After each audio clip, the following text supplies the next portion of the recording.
పూజా ఫలం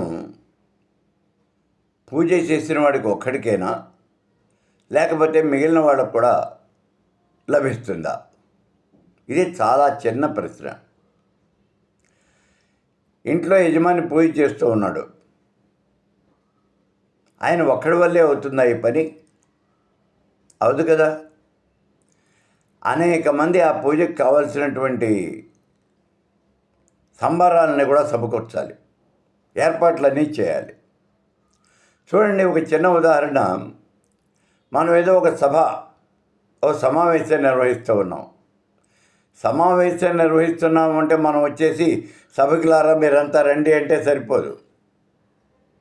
ముందుగా దానికి ఒక హాల్ తీసుకోవాలి, అక్కడ కుర్చీలు అవి సర్దాలి, లైట్లు వేయాలి, ఫ్యాన్లు వేయాలి, కింద గదంతా ఊడ్చాలి, వచ్చిన వాళ్ళందరికీ కాఫీలు టీలు సప్లై చేసేవాళ్ళు ఉండాలి,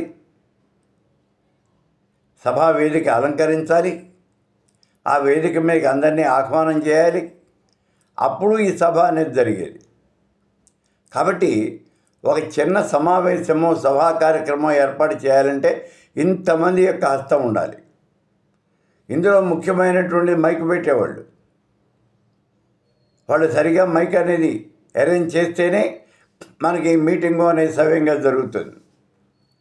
అట్లాగే ఇంట్లో కూడా మనం ఏదైనా ఒక పూజ, ఒక కార్యక్రమం చేయాలి అంటే చాలామంది మనకి సహకారం కావాలి. ప్రత్యక్షంగానో పరోక్షంగానో అందరూ సహకరించాలి. కాబట్టి మనం చేసినటువంటి పూజలో ఫలితం మన ఒక్కళ్ళకే కాదు, దీనికి సహాయం చేసిన వాళ్ళందరికీ కూడా చెందుతుంది అనే విషయాన్ని మనం గుర్తించాలి. సభ అయిపోగానే మనం కృతజ్ఞతలు తెలియజేస్తాం. ఎవరికి? లైట్లు వేసిన వాడికి, ఫ్యాన్ వేసిన వాడికి, కుర్చీలు వేసిన వాడికి, ఫోటోలు తీసిన వాడికి, అందరికీ కూడా మనం కృతజ్ఞతలు తెలియజేస్తాం. ఎందుకంటే వీళ్ళంతా సహకరించారు. అట్లాగే పూజాది కార్యక్రమాలు నిర్వహించేప్పుడు కూడా ఇందులో సహకరించిన వాళ్ళందరికీ మనం కృతజ్ఞతలు చెబుతాం. ఆ పూజా ఫలం అనేది అందరికీ అందుతుంది. ప్రత్యేకించి భార్య చాలా ముఖ్యమైనటువంటి భాగస్వామి వీటిల్లో. భర్త చేసే ప్రతి పనిలోనూ కూడా ఆవిడ భాగస్వామి.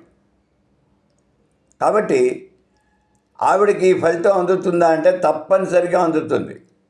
పూజ చేసేవాడికి కాదు, అతని భార్యకు కూడా ఈ పూజా ఫలంలో కొంత భాగం అనేది తప్పనిసరిగా పెడుతుంది.